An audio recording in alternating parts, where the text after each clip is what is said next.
Girl skips school every day and eats leftovers from the rubbish, but she shows up on time for every test at school. But the stench from her body. Not only did her classmates laugh at her, even the teacher was so disgusted that he threw her out of the classroom. Oh, give me the test, Liz. There's no point taking that. No, I'll take it. But you've been here, what, 3 times this month?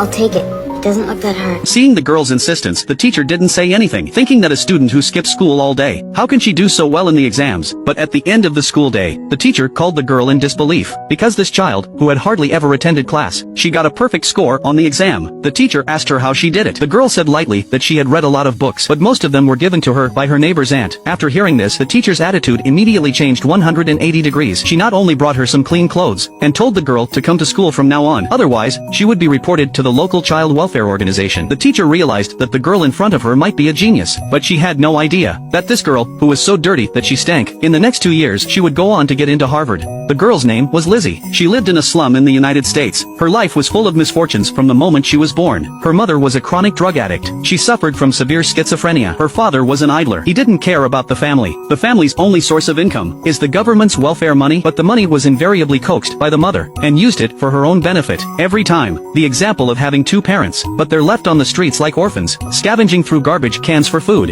and the mother is not far away, with the family's living expenses, buying contraband, but a few $100 on the dole wasn't enough for this junkie mother. When the family was completely broke, mother's addiction kicked in. She'd go crazy and change her temper. She'd say things to humiliate Liz that were even worse, and that's when the father's only role came into play. He would call the local authorities, and sedate her, and then take her forcibly to a rehab center for a few months. Liz, at the tender age of 8, saw it all. Liz's heart ached as she watched her mother struggle, but she had to live with the pain of her family. But it didn't take away Liz's love of life. She knew it all too well. The only way out of this quagmire was to study.